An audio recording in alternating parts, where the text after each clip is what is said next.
Shalom, shalom, bonjour chez vous.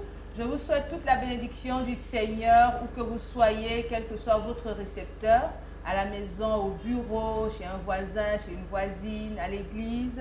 Je vous souhaite toute la shalom de Dieu. Vous le savez, nous sommes sur Libéré, sur www.nbmministries.com. Une nouvelle émission pour votre édification. Vous connaîtrez la vérité et la vérité vous rendra libre.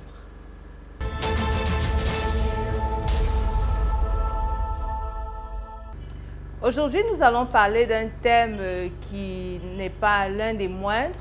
Nous avons commencé par la nouvelle naissance, nous avons évolué, la marche chrétienne et certainement nous continuons dans cette lancée. Je ne suis pas seule, je suis accompagnée d'un bien-aimé frère dans le Seigneur.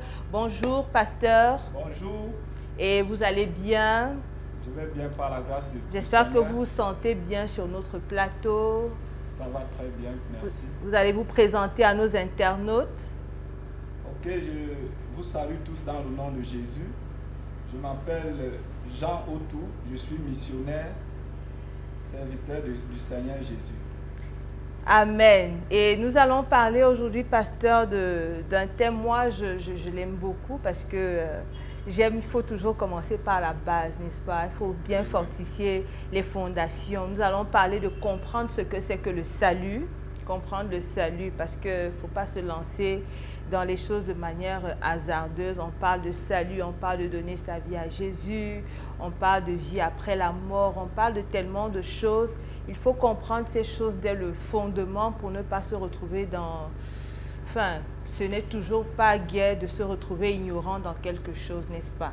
Oui, c'est l'ignorance, nous savons que c'est la pire des choses. Donc, il est bon d'avoir une compréhension de ce que nous avons reçu du Seigneur, le salut que nous avons reçu par la grâce. Donc, aujourd'hui, nous allons aborder ce thème à la lumière des Saintes Écritures. Alors, nous allons immédiatement mettre les pieds dans le plat. Pasteur, quand on parle de salut, ça renvoie à quoi? Parce qu'on dit salut pour dire bonjour aussi. Salut chez vous. Quand on parle de salut, ça renvoie à quoi? Ok. Le mot salut signifie la délivrance, signifie la libération, la guérison.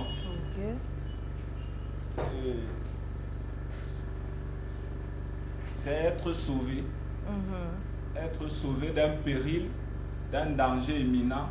Et dans le cadre biblique, c'est la vie que Dieu donne à l'homme mort par ses péchés et ses offenses, la vie éternelle que nous recevons par le don du Fils de Dieu.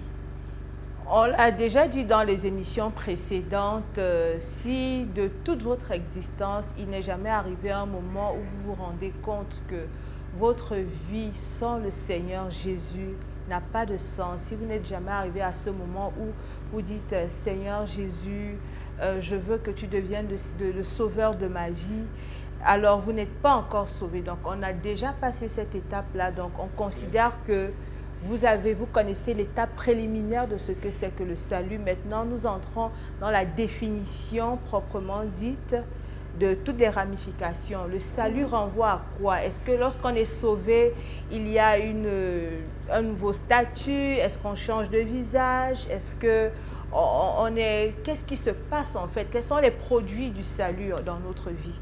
Ok. L'œuvre du salut est une œuvre purement spirituelle.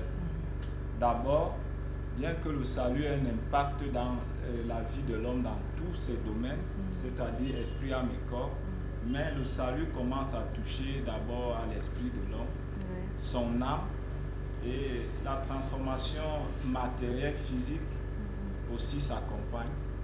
Donc, en parlant de comprendre le salut, nous voulons entrer dans les Saintes Écritures. Pour lire d'abord le livre des Hébreux, chapitre 2, au verset 3. Comment échapperons-nous si nous négligeons un si grand salut? Ce salut annoncé d'abord par le Seigneur nous a été confirmé par ceux qui l'ont entendu. Amen. Amen. Comment échapperons-nous si nous négligeons un si grand salut. Donc lorsque nous recevons le salut par la grâce, la Bible nous dit que nous ne devons pas le négliger. D'où l'importance de comprendre ce que le Seigneur a fait dans nos vies afin de progresser et d'accomplir le but et le plan de Dieu par rapport à notre vie. Ok. Alors, nous parlons comment on dit, de l'œuvre du salut. Je veux vraiment que nous allions dans les termes terre à terre pour que même l'enfant de 6 ans qui nous regarde, je crois qu'on peut donner sa vie à Jésus à cet âge-là, qu'il comprenne l'œuvre du salut lorsque j'ai accepté Jésus, lorsque je suis né de nouveau, lorsque je suis disposé, n'est-ce pas, à engager cette nouvelle marche, cette nouvelle vie. Quelle est l'œuvre? Qu'est-ce que ce salut produit en moi? Qu'est-ce que je dois pouvoir observer dans ma vie qui me montre que effectivement je suis dans une nouvelle dispensation? Ok, le salut va produire dans la vie de quiconque le reçoit. D'abord, vous recevez un nouvel esprit. D'accord. Oui, tel que la parole de Dieu nous le déclare dans Ézéchiel 36, verset 27. Vous devez le noter, vérifier à la maison. Ézéchiel 36, verset 27. Oui, un nouvel esprit. Oui. Dieu a dit, je t'aurai le cœur de pierre et je vous donnerai le cœur de chair. Oui. Puisque l'esprit, c'est dans l'esprit que nous entrons en contact avec Dieu. Et c'est en esprit et en vérité que nous pouvons adorer le Seigneur. Donc quand vous êtes sauvés, vous recevez de la part du Seigneur un nouvel esprit. Ça veut dire de nouvelles dispositions de cœur par rapport à la compréhension que vous avez de la personne de Dieu, de son caractère et de sa manière d'agir. Ok, un nouvel esprit, ensuite... Ensuite, vous recevez une nouvelle vie. Une nouvelle vie. 1 Jean chapitre 5, verset 11. Ok. On reçoit un nouveau nom. Donc, il y a un changement d'identité qui se produit, l'identité spirituelle. Votre identité spirituelle est changée. Vous passez de l'état de pécheur à l'état de l'homme juste. Ok, je vais un peu m'appesantir sur le nouveau nom. Oui. Des fois, est-ce que c'est nécessaire en fait de changer carrément son nom, je vais dire quoi, son nom d'origine, le nom qu'on avait à la naissance? Parce que c'est une pratique que j'ai souvent vue. Des personnes dans peut-être l'application de la réception du nouveau nom choisissent de changer leur nom. Oui, je veux dire que le nom n'est pas changé sous l'initiative de l'homme. Nous voyons dans les Écritures, ceux qui étaient appelés à accomplir les plans divins, c'est Dieu qui était l'initiateur de ce changement, et non l'homme. Donc dans l'œuvre du salut en Christ, Dieu change notre nom. Nous portons maintenant le nom de chrétien. Donc il n'est pas nécessaire forcément de changer le nom que nous avons reçu de nos parents. Mais ça peut arriver. Oui, ça peut arriver. Et dans quel cas est-ce que ça pourrait arriver? Si vous êtes convaincu que votre nom, le nom que vous avez reçu de vos parents ne vous amène pas vraiment à être épanoui, vous pouvez aller devant le Seigneur et lui demander de vous guider dans le choix d'un nom qui va correspondre avec les aspirations que Dieu voudrait que vous... la destinée que Dieu voudrait que vous accomplissiez. Ok, donc nous sommes dans l'œuvre du salut, on a parlé d'un nouvel esprit, d'une nouvelle identité, donc un nouveau nom, une nouvelle vie, et c'est tout, il y a autre chose? Donc vous entrez aussi dans une nouvelle famille. Ok. Oui, vous entrez dans une nouvelle famille qui est la famille de Dieu. La famille de Dieu. La famille de Dieu. Dans 2 Corinthiens chapitre 6, verset 18, et Jean chapitre 1, verset 12, la Bible dit à tous ceux qui l'ont reçu, la parole qui s'est faite chair en la personne de Jésus, elle leur a donné le droit de devenir enfants de Dieu. Donc vous appartenez désormais à une famille spirituelle dont Dieu est votre Père. Et tous les membres de cette famille sont frères et sœurs. Et sœurs. Ok. Gloire à Dieu. Amen. Alors j'espère que... Vous recevez aussi, pour finir, un nouveau dessein, c'est-à-dire un nouveau but dans la vie.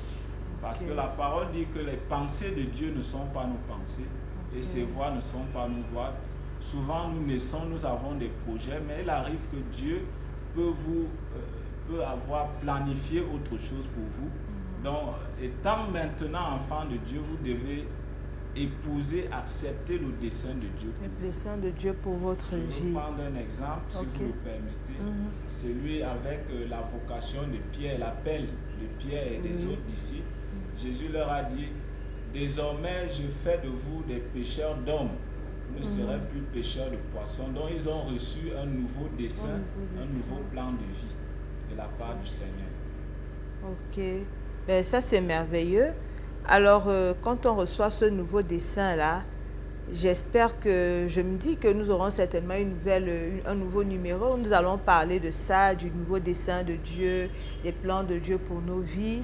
Mais je pense que déjà avec tous ces versets qui vont certainement paraître sur votre écran, vous pouvez aller les relire pour comprendre davantage la quintessence. On a parlé d'un nouveau nom, on a parlé d'une nouvelle famille, on a parlé d'une nouvelle vie, on a parlé d'un nouveau dessein et une nouvelle identité également, un nouvel esprit.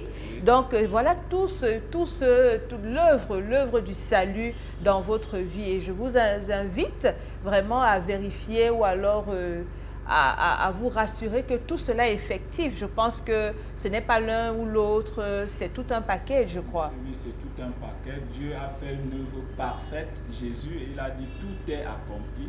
C'est-à-dire que son œuvre à la croix a été parfaite et éternelle. Donc il n'a pas fait des choses à moitié. Tout ce qu'il nous a donné, nous devons entrer en possession, nous devons jouir de tous les bénéfices de ce salut. Ok. Alors nous allons laisser nos internautes souffler un peu parce que c'est quand même de leur donner le temps de digérer un peu ce que nous venons de dire. Et nous revenons après la pause pour aborder une autre partie de ce thème. Ok, merci. Okay.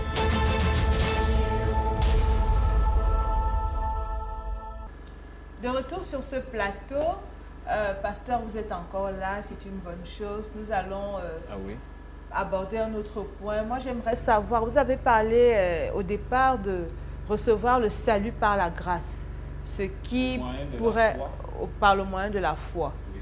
Bon, ce qui pourrait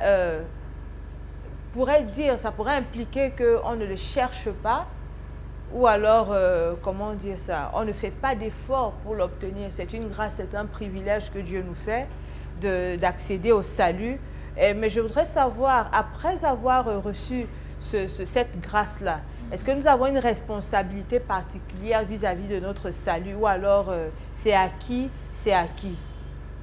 Ok, merci pour la question. Je voudrais d'abord préciser que le salut, comme don, comme tout don, doit être reçu. Donc si Dieu vous accorde le privilège, le don du salut et que vous ne le recevez pas, vous êtes responsable de ce qui suit, c'est-à-dire la perdition éternelle. Donc après avoir reçu ce salut par la grâce, nous avons la responsabilité de croître dans la connaissance de Dieu. C'est pourquoi la parole de Dieu déclare dans 1 Pierre chapitre 2, le verset 2, que comme des enfants nouveau-nés, désirez le lait spirituel et pur, afin que par lui, vous croissiez pour le salut. Donc notre responsabilité d'abord, c'est de grandir dans la connaissance du Seigneur pour que notre vie devienne conforme ou alors à l'image de la personne de Jésus, dans son caractère et dans son service. Donc la responsabilité, c'est de grandir dans le caractère pour produire le fruit de l'esprit.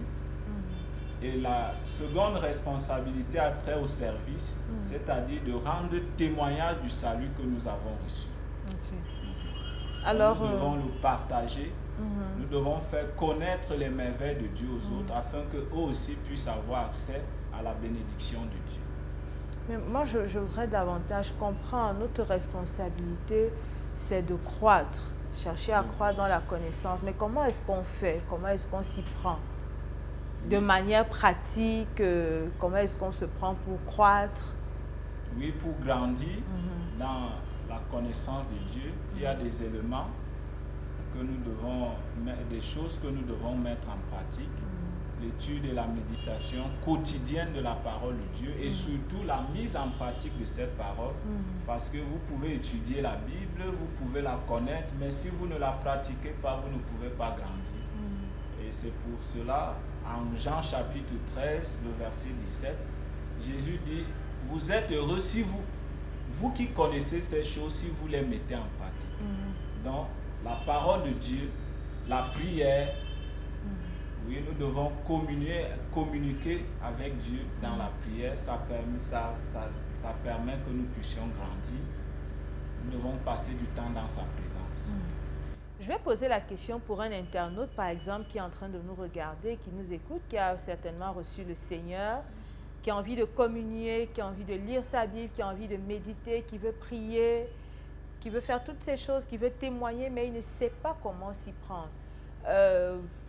On passe d'une vie à l'autre. Vous avez parlé de recevoir une nouvelle vie, donc ça s'apprend certainement. Est-ce qu'il faut aller vers quelqu'un forcément? Comment avoir le goût de ces choses déjà?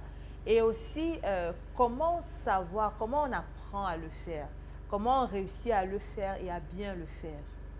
Ok, c'est une question importante parce que le milieu dans lequel nous nous trouvons détermine notre croissance. Donc, d'abord, le salut, nous avons dit que Dieu nous introduit dans une nouvelle famille, c'est-à-dire que nous ne pouvons pas grandir tout seuls, nous avons besoin d'être avec des frères. Donc, la Bible dit que tous ceux qui croyaient, ils étaient ensemble dans le même lieu. Donc, nous devons être avec des frères pour partager la parole de Dieu. Donc, la foi est d'abord, comment je vais dire, il y a une relation verticale avec Dieu et horizontale avec les hommes. Donc, dans votre intimité personnelle, vous devez lire la parole, vous devez prier, vous devez louer le Seigneur, vous devez lui rendre ministère, mais aussi vous devez être en communion avec les frères dans une assemblée où la parole véritable de Dieu est enseignée. Je souris quand vous le dites parce que comment savoir quand on est novice que voici la parole véritable? Comment savoir quand on est novice? Ou alors c'est un sujet, je pourrais dire, alarmant de nos jours, vu qu'il y a de plus en plus de choses qui se font, des scandales qu'on entend et tout. Donc on ne sait pas exactement si... c'est un peu difficile de s'orienter de nos jours en fait. Ok. Non, nous avons dit que lorsque vous êtes sauvé, vous devenez enfant de Dieu. Ça veut dire que Dieu prend soin de vous. Oui. Et le Seigneur vous conduira par son esprit là où il permettra que vous croissiez, que vous grandissiez dans sa connaissance.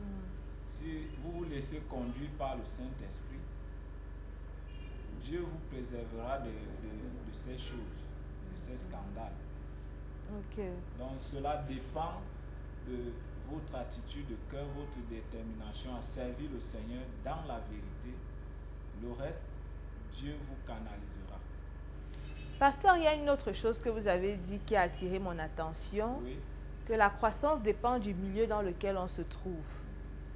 Ah, alors comment est-ce que moi je fais pour savoir que le milieu où je me trouve, ou alors la parole que j'ai reçue et qui m'a peut-être convaincu, je ne sais pas, du salut, est-ce que c'est la bonne? Vous voyez, on revient sur... Oui. Il faut pouvoir s'orienter, parce que peut-être que le message qu'on a reçu, à la suite duquel nous avons dit être sauvés, n'était pas le bon. Est-ce qu'il y a un message qui est le vrai? Est-ce qu'il y a un message qui est le faux? Est-ce qu'on peut avoir un faux salut, en fait? Et vous posez la question de savoir comment savoir que le message qu'on a reçu est le bon message. Il faut d'abord identifier nos motivations. Qu'est-ce qui nous amène à aller vers Dieu? Est-ce pour le salut de nos âmes ou bien pour la satisfaction des biens matériels? Beaucoup suivaient Jésus pour le pain, mais lorsqu'il a prêché la vérité, plusieurs se sont retirés. Donc nous devons suivre Jésus prioritairement pour le salut de nos âmes. Alors, bien aimé, je voudrais encore revenir, je vais poser une autre question par rapport, qui est en relation avec notre responsabilité à l'égard du salut. Oui. Est-ce qu'il est donc possible de perdre son salut? C'est une question très importante parce qu'il y a beaucoup de doctrines là-dessus. Certains qui disent qu'on ne peut pas perdre le salut, d'autres qui disent qu'on peut le perdre. Mais qu'est-ce que la parole de Dieu nous dit? La Bible nous dit que nous devons persévérer jusqu'à la fin pour être sauvés. Et lorsque nous lisons dans le livre plusieurs passages de la Bible, tels qu'Apocalypse chapitre 3, verset 5, Jésus parlant à l'église de Thyatire dit, celui qui vaincra, je n'effacerai pas son nom du livre de vie. Ça veut dire à contrario que si nous ne sommes pas vainqueurs, c'est-à-dire si nous ne demeurons pas dans l'obéissance à la parole de Dieu, notre nom peut être effacé dans le livre de vie. En conséquence, on peut perdre le salut. Donc,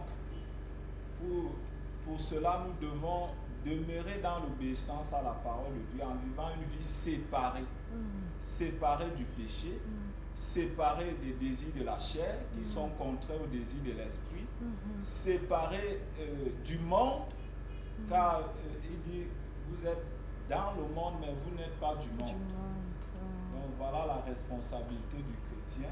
Le salut est donc comme une course à laquelle nous sommes engagés et nous devons aller jusqu'à la ligne d'arrivée. Paul dit d'ailleurs que si nous ne courons pas selon les règles, nous serons disqualifiés. Voilà qui est vraiment profond. Et parlant également du renouvellement de l'intelligence, je pense que c'est un effort conscient où nous devons, le chrétien moyen ou alors celui qui aspire à s'affermir dans sa foi chrétienne, doit faire cet effort conscient-là de remplacer son système, le système du monde, le système de la majorité, le système de ses désirs personnels, sa volonté propre, remplacer tout cela pour adopter ce qui est la volonté de Dieu. Ok, parce que la volonté de Dieu, elle est parfaite pour nous en tant que ses enfants, mais nous devons laisser Dieu nous renouveler dans notre intelligence. Romains chapitre 12, verset 1. Pour ne plus vivre selon les standards, selon le train de ce monde qui va à la perdition. Donc notre effort, c'est d'être conscient de lire la parole de Dieu et de choisir d'obéir, de nous soumettre à la volonté de Dieu, quel que soit ce que cette volonté nous réserve. Donc, il y a un travail conscient, il y a un travail progressif dans la conformité avec les Saintes Écritures. Je suis vraiment soulagée quand vous parlez de travail progressif parce que je commençais déjà à avoir peur. J'imagine quelqu'un qui dit mais je ne vais jamais y arriver, alors je laisse tomber. Donc vraiment ne vous inquiétez pas ou alors ne t'inquiète pas. C'est un travail progressif. À la limite ou à la rigueur, il faut prier afin de parvenir à la stature, à cette stature-là. Mais c'est important de prendre conscience du fait qu'il y aura un travail de séparation, qu'il y aura un travail de transformation qui aura lieu et être disposé à couler, à suivre la direction de la mouvance.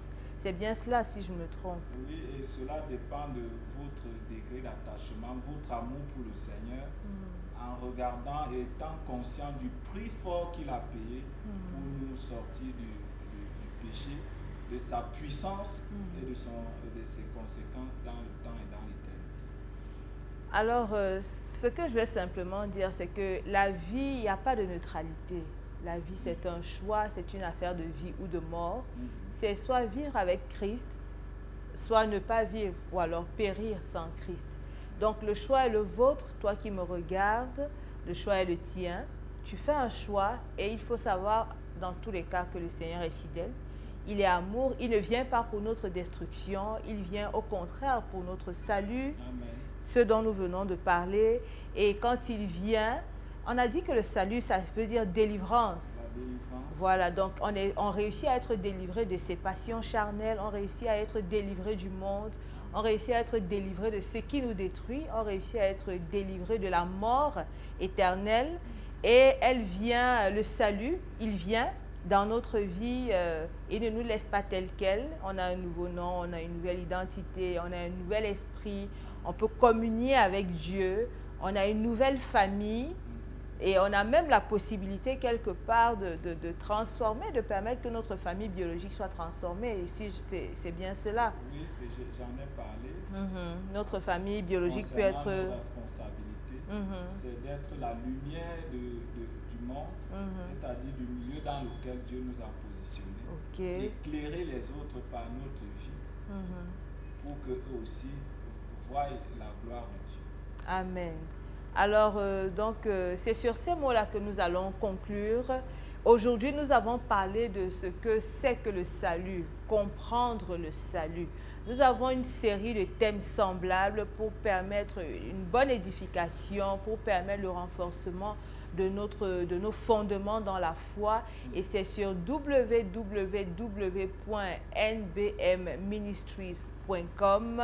C'est l'émission Libérée.